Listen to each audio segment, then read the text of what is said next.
we need to talk about this. We need to talk about Miss Marvel episode 6. I kind of called this, right? If you guys haven't watched Miss Marvel on Disney Plus from episode 1 to 6, there are going to be spoilers for the rest of this video. I'll talk a bit about how I felt about the whole series, but this makes Miss Marvel the most important Disney Plus show up until now, and it has big ramifications for the MCU as a whole. And I have some thoughts about it. Yeah, I've just come fresh from watching episode 6 of Miss Marvel, so I'm a bit excited, but I'm gonna calm down a bit, right? Because there are some ramifications, some huge ramifications. Miss Marvel episode 6 is basically how the whole series ends, and she's finding her identity as a superhero, not as a minority superhero in America, and she's basically finding her whole identity and coming to terms with her past. Everything's just come together, and everything happens. There's explosions, there's fighting, there's some funny stuff, some comedy stuff. It is not the strongest episode by far. The best episode for me was episode 1. I'm gonna go off on a bit of a tangent here, but like the Marvel Disney Plus TV shows tend to start off quite high and then they just kind of dip down. And we saw, unfortunately, the same thing with Miss Marvel. However, the thing that made episode 6 worth watching, because I was watching it, I was like, you know what, okay, this is an okay ending. This is an okay, it's just an episode. You see what I mean? I was just like, it's just doing the whole thing. Like there's like a short like kind of fight scene, kind of action thing here. They just cram everything into the last episode to try and bring everything to the end, to finish the narrative. And I'm like, oh, okay, it's finished. I'm like, obviously, post credits with Carol Danvers showing up, but I didn't think she was gonna swap places with Kamala, which I thought was pretty interesting. I thought she would just show up in her apartment and be like, hey, I'm Carol Danvers. I detected this energy from your bangles, blah, blah, blah. I thought that's what it was gonna be. I did not think they were gonna literally swap places. That was quite interesting, and it's like showing, like, just like with WandaVision, I think this this series is going to give you a lot more context to the Marvels. So it's probably worth watching if you're not planning to watch it. The Marvels being the next Captain Marvel movie. I'm not here to talk about the post credits though. I'm not here to talk about the post credits. I'm here to talk about before the credits.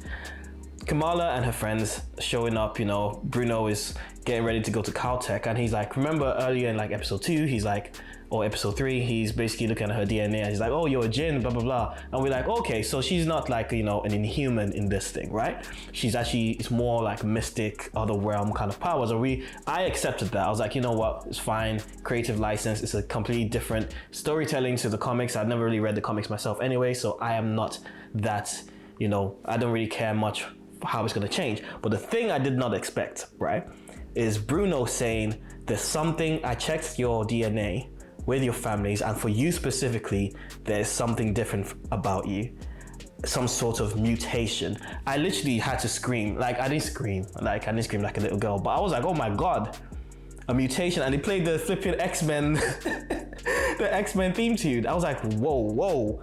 Like I'm looking back, I'm like, whoa, really? Now that made it really worth watching. And I told the guys on the podcast, I was like, you guys need to watch episode 6. And that made that episode worth watching, because we've all been asking, how are the mutants going to be introduced into the MCU? And I'm not counting the Xavier thing in Doctor Strange. I am counting the 616 universe, because in the MCU technically there are mutants in the MCU from Doctor Strange, but it wasn't in the 616 universe, the main universe of the MCU. So everyone's been speculating how they're going to be introduced.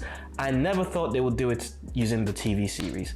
Part of me is a bit disappointed. I would have preferred that they did this in Eternals, or they did it in another film in Doctor Strange or something like that. But this ain't too bad. At least the mutants are actually in the MCU.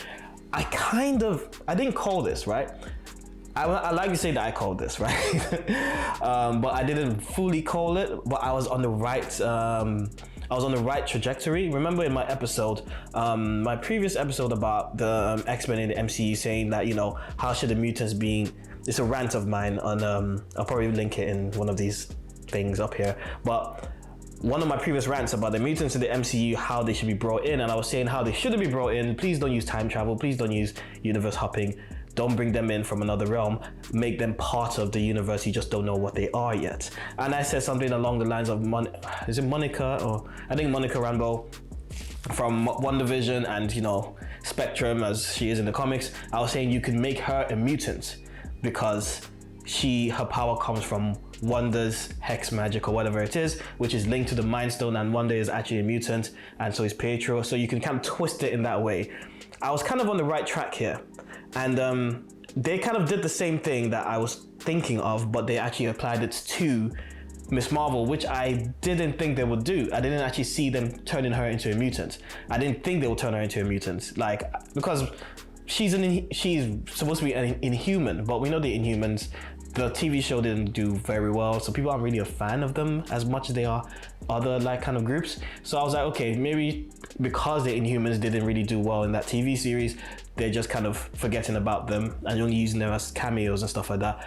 But when Bruno says, literally, you are a mutant, like, not literally, but he's like, you have a mutation, she's a mutant, this means Kamala Khan is a mutant, Miss Marvel is a mutant. That opens up a big can of worms, right? It might be good. I'll hold my judgment, right?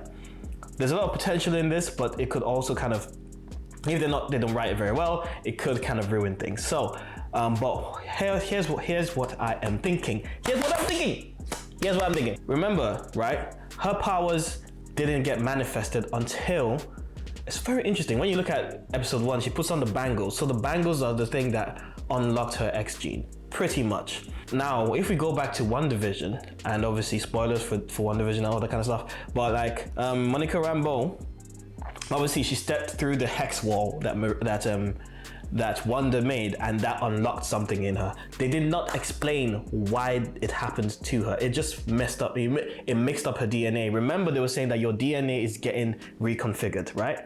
Her DNA, I feel, if they were to continue on the trajectory of just kind of drip feeding mutants into different places, rather than saying, hey, here are mutants, here's the X-Men. I'm not saying Monica or Kamala would be part of the X-Men, but if they continue on this trajectory, flipping Monica will be a mutant as well, based on that, if you see what I mean. So it could write that in, that Monica is actually a mutant, and different people and that means flipping Wanda and Pietro were mutants because they had something that was done to them to unlock their genes. I feel like this is how they're gonna do it, and the next time we see Wanda, she's gonna be a mutant, like officially be a mutant. And I don't know which movie that they're gonna use to do this. They might explain it more with the Marvels. I have no idea, but the fact that they used a Disney Plus TV show is absolutely crazy. I didn't really expect it because the mutants are such a big property. I thought that they would use the attention of like a Marvel film, like a feature film to talk about the concept of mutants, but it's kind of smart that they've dropped this in here because it makes everyone want to watch the TV shows.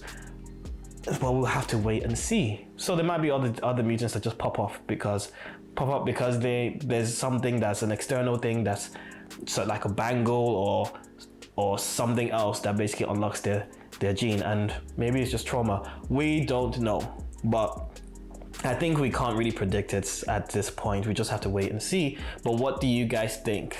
Use the hashtag LoadingTimePod. Find us on Twitter and all that kind of stuff, and just links in the description. Talk in the comments.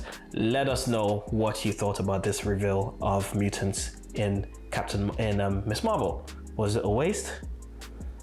Was it a good thing? Are you excited? Are you bummed out? Let me know, and I'll see you on the next episode of our podcast or the next video I upload, or any of us upload. Thanks for watching, and see you later. Peace.